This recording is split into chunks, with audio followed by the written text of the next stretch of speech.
Bonjour à tous tout le monde, bienvenue sur Super Héros et compagnie. Aujourd'hui ça y est, c'est le moment et plus de blagues. J'ai pas pu vous la faire il y a 10 jours parce que je vous ai présenté en exclusivité la Batmobile, la 7639. Et bien aujourd'hui, pas de blague, c'est vraiment le moment d'assembler cette superbe Ford Mustang qui me fait baver depuis sa sortie. Bien ça y est, je l'ai enfin. Le set numéro 10 265 1471 pièces, autant dire qu'il y a un peu de boulot au niveau de la construction, et c'est un set 16+, donc quand même a priori plutôt réservé aux adultes.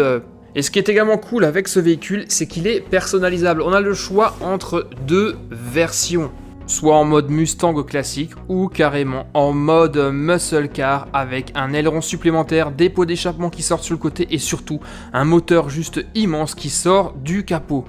Et il sera même possible de choisir la hauteur de la suspension arrière pour justement la transformer de GT normal en carrément en muscle car. Un set qui nous promet une belle construction et surtout un véhicule qui est bourré de détails, un véhicule vraiment légendaire. Eh bien on y va, on l'ouvre cette superbe boîte.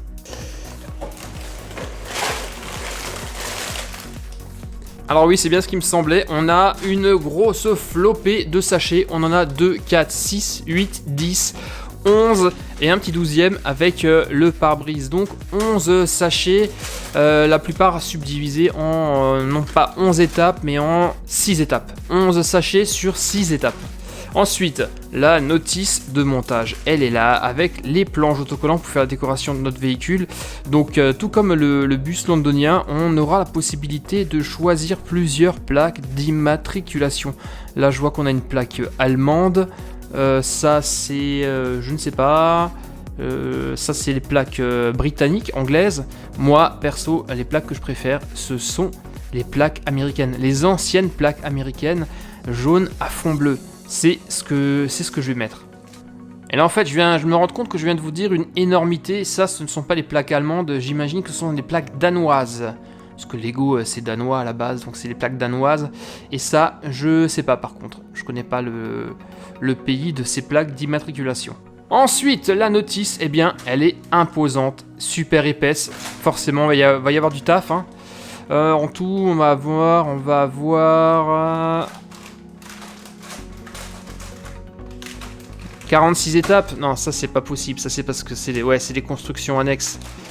Et là, on a les deux versions magnifiques. La classique, la version stock et la version muscle car. Laquelle est votre préférée? J'hésite. La muscle car est top, mais je pense que je vais quand même me cantonner moi à la version classique qui est beaucoup plus chicos. Alors, on en aura pour 300 étapes. 313. Ok. 313 étapes. Ça va encore promettre des heures de construction, ça. Qu'est-ce qu'on a? Ah, en première page, on a quelques photos sur l'historique de la voiture.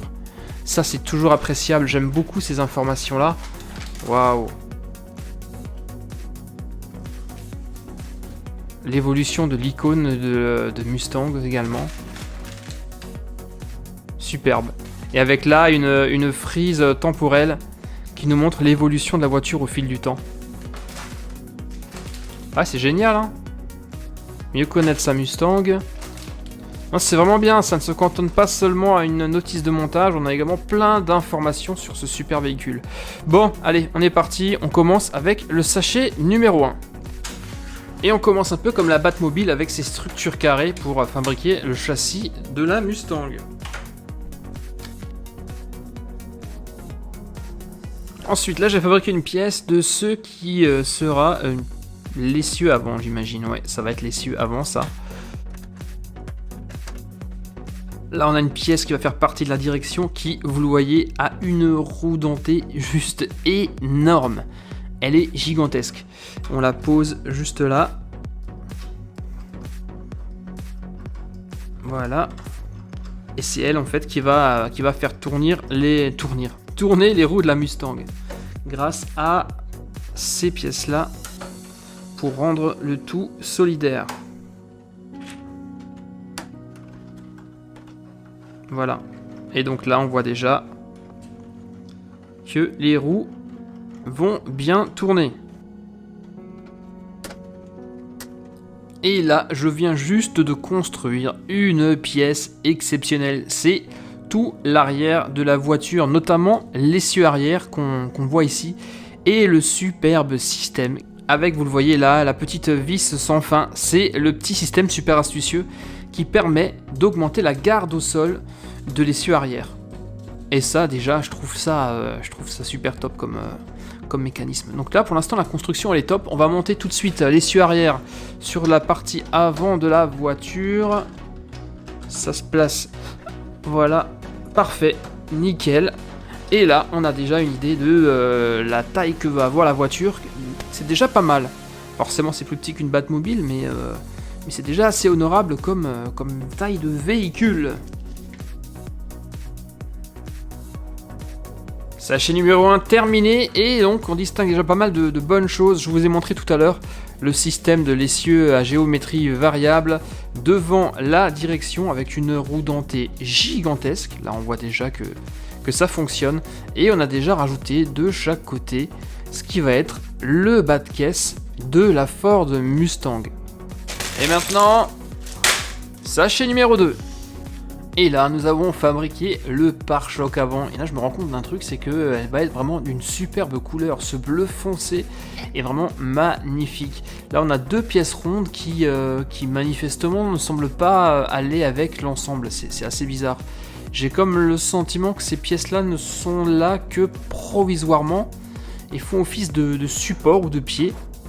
On le voit pour peut-être faciliter l'assemblage, j'en sais rien. Donc là j'ai mis le pare-choc, mais je vois pas le pare-choc de la Mustang avec ses pièces rondes. Donc attendons, voyons et regardons ce que ça va donner par la suite. On continue.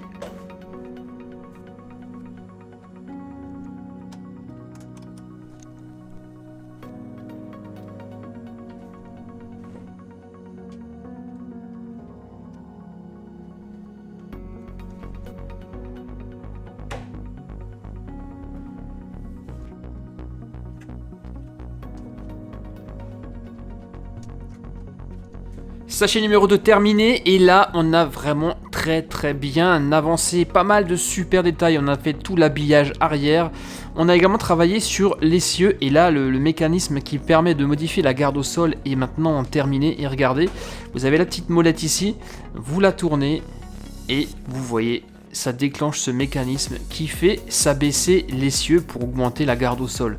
C'est franchement trop malin.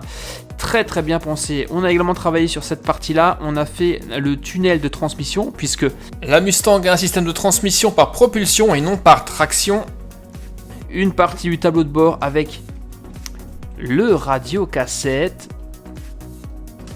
le levier de la boîte automatique, le volant naturellement qui cette fois-ci, vous l'avez vu, permet de bouger les roues. On a travaillé sur le pare-choc avant et le magnifique moteur que je trouve vraiment super bien reproduit avec le petit logo Mustang là sur le petit le bouchon et les câbles d'allumage super beaux. Par contre, j'ai pas eu de bol, il y a un petit défaut sur mes autocollants. Vous voyez là de ce côté-ci le Power by Ford, et bien de l'autre côté, malheureusement de l'autre côté, j'ai un gros défaut d'impression.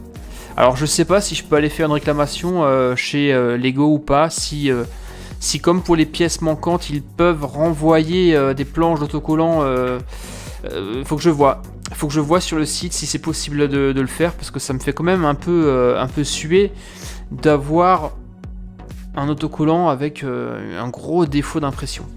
Mais bon voilà, on a bien avancé, et cette pièce là, je le confirme, hein, c'est vraiment des petits supports qui ont été mis là juste provisoirement pour qu'on puisse bien s'appuyer sur la voiture afin de bien construire pour pas que la partie casse. Franchement, les ingénieurs chez Lego, ils ont vraiment pensé à tout. Et maintenant, si on passait au sachet numéro 3, qu'est-ce que vous en dites? Allez go. Et là, je vous promets, je viens de faire un jeu de mots sans le faire exprès. J'ai dit allez, go. Allez, go. Elle est drôle, non? Ouais, je suis un comique. Alors là, les gars, mention spéciale pour les sièges de la Mustang qui sont juste magnifiques et hyper réalistes. vraiment, enfin je sais pas, j'ai pas de mots, c'est vraiment super top quoi. Magnifique. Et on les met, tac, comme ça, bim. Ils sont vraiment très réalistes, je sais pas ce que vous en dites, mais c'est juste de toute beauté. Je viens de construire 2 pièces majeures de la Mustang, à savoir tout le côté et la portière. Et vous allez voir, la portière s'ouvre avec un système de charnière assez astucieux, je trouve, qui est super chouette. Par contre, au niveau des illustrations, vous le voyez déjà, je dois malheureusement faire face à un gros souci d'alignage sur les décalcomanies tampographiées. On reviendra là-dessus tout à l'heure en fin de vidéo. Alors, ça s'installe juste comme ça. Ok, normalement je suis bon là. Non, là je suis pas bon. Voilà, là je suis ok et la portière s'ouvre comme prévu. Nickel. Sachet numéro 3 terminé. Là on avance vraiment très très bien. On a travaillé sur quoi sur ce sachet? Eh bien nous avons fabriqué ces 2 sièges qui sont juste de toute beauté. Le flanc de la voiture avec les portières qui s'ouvrent, les 2 portières qui s'ouvrent. On a également bossé sur l'arrière. On commence à voir l'arrière, le pare-choc et le double pot d'échappement à l'arrière. Qu'est-ce qu'on a fait d'autre? Et c'est à peu près tout. C'est à peu près tout. On va maintenant pouvoir passer au sachet numéro 4. Et je le disais tout à l'heure, là, je suis quand même un peu déçu par Lego. Vous voyez le marquage du bas de caisse et de la portière qui est censé être une bande blanche droite. Eh bien, chacune des pièces est complètement différente. Il n'y en a aucune qui est pareille. Vous voyez, ça part dans tous les sens. Ce qui fait que, surtout celle-ci là, où vraiment le marquage est plus haut que d'autres. Là, c'est un peu incurvé, là aussi. Enfin, c'est vraiment pas beau. Et la ligne, elle est tout sauf droite, quoi. Je sais pas ce que vous en dites, mais voilà, d'autre côté, c'est pareil. C'est tout sauf droit. Ça fait vraiment... c'est dommage, ça fait vraiment brouillon. Alors, pour ceux qui l'ont monté, notamment Dimitri, je sais que tu l'as aussi. Est-ce que toi aussi, tu avais ce problème de bande ou pas? Est-ce qu'on peut faire quelque chose chez Lego, se plaindre, demander des pièces de remplacement? Voilà, dites-moi tout ça dans les commentaires si vous avez une idée sur le sujet, mais ça fait pas très joli, quoi. Ça fait vraiment très très brouillon. Bref. Ceci étant dit, attaquons-nous au sachet numéro 4. Et là, on a une manière assez originale pour fermer l'arrière de la voiture, le passage de roue arrière. C'est avec ces plaques là. Et pour être franc, je m'attendais pas du tout à ça. Je m'attendais vraiment pas à ce qu'on ferme simplement. Bon, après, ça va être habillé avec des pièces, mais c'est quand même étrange, je trouve. C'est assez bizarre. Alors là, j'ai fait 2 fois la banquette arrière et ces banquettes sont tout aussi sexy que les sièges qu'on a fait tout à l'heure. Franchement, j'adore, je suis un gros fan, je kiffe à mort. Et maintenant, on pose la lunette arrière qui est vraiment une très belle et grande pièce. C'est ici. Ouais, ça commence à donner un beau look à l'arrière de la voiture et qui est vraiment astucieuse car outre le système de charnière de la portière qui est vraiment chouette, on peut réellement basculer les sièges en avant pour accéder sur les petits strapontins, hein. C'est même pas une banquette, c'est des petits strapontins à l'arrière de la Mustang.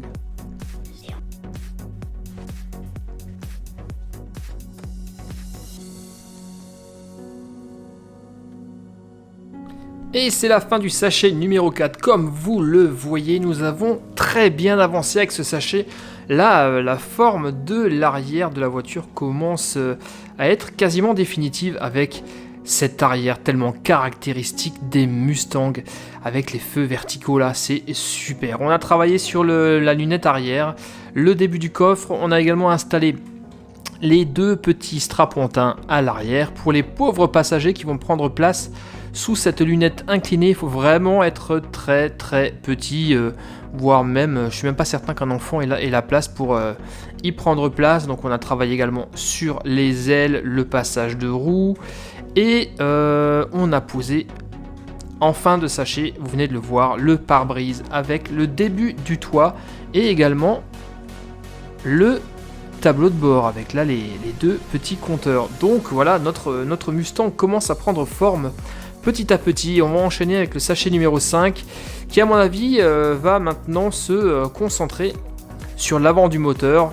les ailes, le capot et la finalisation du moteur. Sachet 5 terminé. Et là, nous avons fait un bond de géant dans la finition de cette Mustang.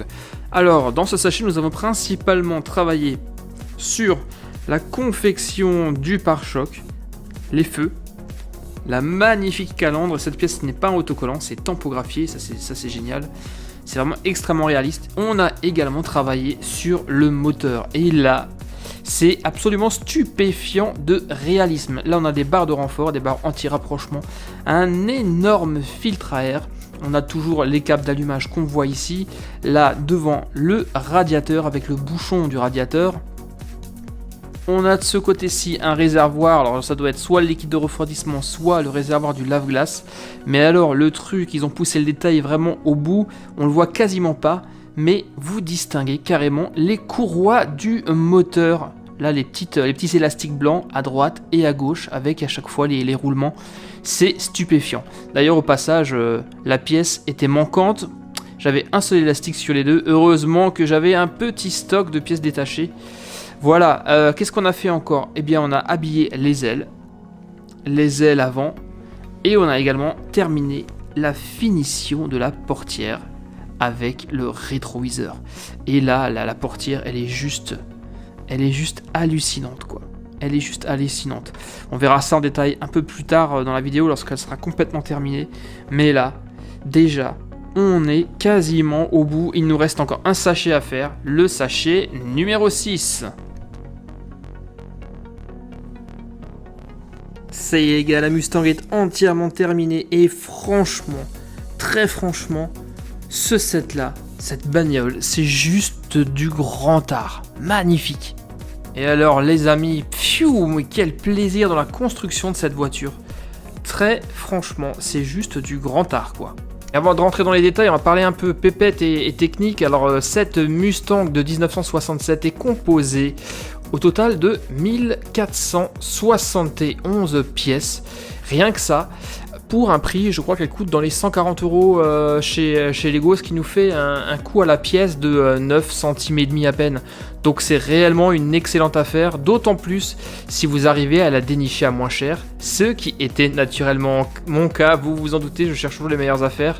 Et là, je dois être aux alentours de 8 centimes la pièce, quoi. Quant au plaisir de construction de cet engin, il était absolument total, vraiment, quasiment du niveau de la Batmobile. C'était du grand art. Voilà, je me suis ennuyé à aucun moment pendant toute cette session de construction.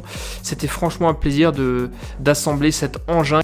Une construction qui est ahurissante et bourrée de détails. D'ailleurs, il est temps pour nous d'aller voir tout ça ensemble. Regardez-moi ce flanc et ces roues. Les roues sont superbes. La calandre, naturellement, très caractéristique des Mustangs. Moi, j'ai choisi d'utiliser la plaque d'immatriculation californienne, mais sachez que vous avez encore plein d'autres plaques pour que vous puissiez customiser votre Mustang à votre bon plaisir. Le capot, il est superbe. Regardez cette ligne bleue qui parcourt le trait blanc. Tout ça, c'est pas des autocollants, hein, c'est réellement tampographié. Donc, c'est vraiment, vraiment très, très bien. Et là, nous avons une énorme prise d'air, une aération du capot pour justement donner de l'air frais au V8 qui est caché à l'intérieur. J'en ai déjà parlé un petit peu tout à l'heure. Il est juste superbe quoi. Ahurissant de réalisme. On a ici, comme dit, le radiateur. Là, on a le ventilateur du radiateur. Ici, on a le filtre à air qui est énorme. Un gros V8 qui est vraiment placé au chausse-pied dans la voiture. C'est juste trop beau. C'est juste trop beau. On jette un coup d'œil à l'arrière. On a vraiment les lignes d'un coupé. Hein. On voit parfaitement l'arrière. Alors, visez-moi cet arrière. Là, on reconnaît la Mustang entre 1000 avec ses feux verticaux, l'emblème GT en plein milieu et la quadruple sortie d'échappement qui est juste à tomber. Quant au coffre, naturellement, on peut l'ouvrir. Hein. Naturellement, on peut l'ouvrir et voir à l'intérieur. on va justement, à propos d'intérieur, regarder l'habitacle de la voiture. Alors, les portières, elles sont géniales, elles sont vraiment top. Sauf, j'en ai déjà parlé, petite déception pour les lignes qui ne sont absolument pas alignées là. C'est vraiment très très dommage. Mais bon, on fait avec, hein. Alors, portière, donc rétroviseur naturellement. Et la portière, elle s'ouvre comme ça. Pour découvrir un intérieur, des sièges sublimes, vraiment sublimes, un tableau de bord, on a même le rétroviseur là, avec un petit autocollant qui montre qu'il y a une voiture qui nous colle un peu trop près derrière. Le volant, naturellement, la direction fonctionne, hein, ça aurait presque pu être un set technique, vous voyez que la direction marche très très bien. Et au comble du détail, regardez les belles banquettes que nous avons là. Et bien ces banquettes là, elles se basculent vers l'avant, hop, pour qu'on puisse avoir accès sur les petits strapontins, les petites banquettes à l'arrière. C'est pas beau ça? Sérieux? Et hop. Après, si j'avais juste une seule critique à formuler sur cette Mustang, j'aurais bien aimé qu'il y ait des suspensions sur les roues. Là, il n'y en a pas. Mais bon, c'est un détail. Franchement, là, on est de l'ordre du détail, on pinaille. C'est... Voilà, regardez.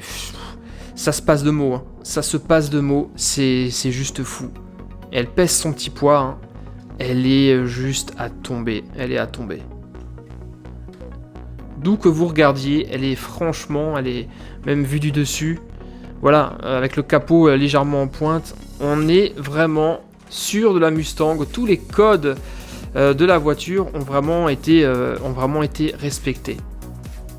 Alors cette voiture, comme vous la voyez ici, elle est en configuration stock, donc elle est absolument d'origine.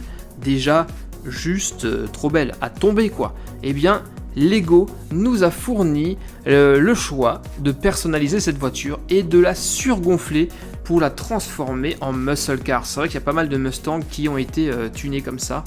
Et bien, on va le faire. Et vous allez me dire quelle version vous préférez.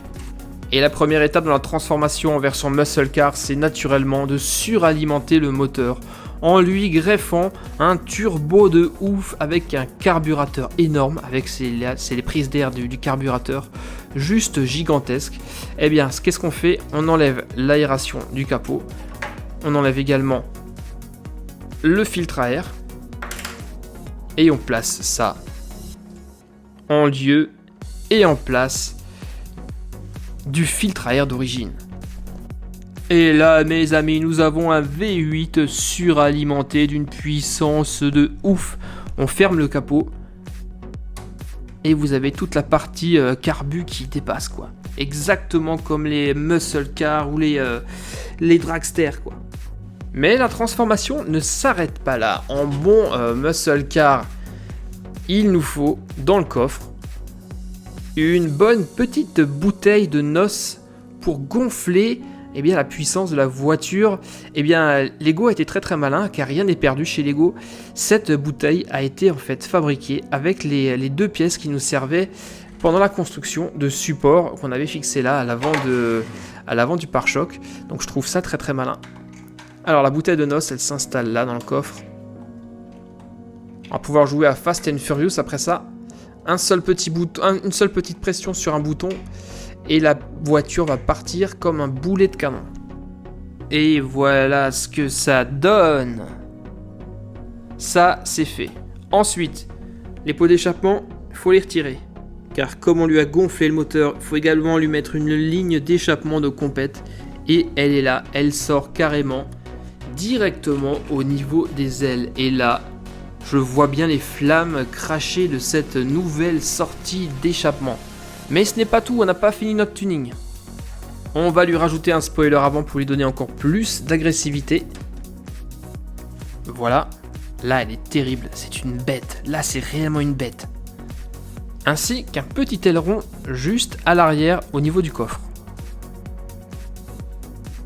Et la touche finale en bon muscle car et dragster qui se respecte. On va surélever la garde au sol à l'arrière pour avoir plus de motricité. Et ça, vous l'avez vu pendant la construction, on a ici une petite molette avec un système très astucieux. Et en la tournant, la garde au sol de votre Mustang monte. Voilà, là on est au maximum. Waouh. Et là, avouez que très honnêtement, cette Mustang en impose. C'est plus du tout la même voiture. Garde au sol relevé à l'arrière, aileron, béquet à l'avant, ligne sport, moteur suralimenté. Cette Mustang est une bête de course. Alors les gars, vous préférez quelle version? La version sauvage façon dragster muscle car? Ou alors la configuration d'origine stock comme la voici? Très honnêtement, j'aime les deux. Et je crois pour ma part que je vais faire un mélange entre les deux versions, car j'ai beaucoup aimé l'ajout du béquet qui donne vraiment beaucoup plus d'agressivité à la voiture. Et moi je pense que je vais la laisser comme ça, c'est-à-dire avec le kit sport, le béquet à l'avant et à l'arrière, mais avec la ligne d'échappement d'origine et le capot d'origine et la garde au sol également standard. Comme ça, elle est réellement à tomber. Et maintenant les amis, vous me dites ce que vous en pensez de ce 710-265, le créateur expert Ford Mustang de chez Lego, 1471 pièces. Et si vous avez un papa, une maman, un oncle ou tante ou n'importe qui d'autre qui sont fans de belles voitures et de Lego, il est encore temps de leur faire plaisir pour Noël car c'est un cadeau extraordinaire et je suis certain qu'ils vont adorer. Vous l'avez donc deviné, je valide très fortement ce set, c'est mon deuxième plus beau set construit. Le premier, c'était la Batmobile il n'y a pas si longtemps. Et le deuxième set, c'est celui-ci, une Ford Mustang à pleurer de beauté. J'espère que ça vous a plu les gars. Et maintenant, il ne me reste plus qu'à vous demander de mettre des commentaires, des pouces bleus. Et moi, je vous retrouve très bientôt pour d'autres créations de Lego. Où ça? Eh bien naturellement, sur Super Héros et compagnie. Allez, à plus les gars, bye bye, ciao.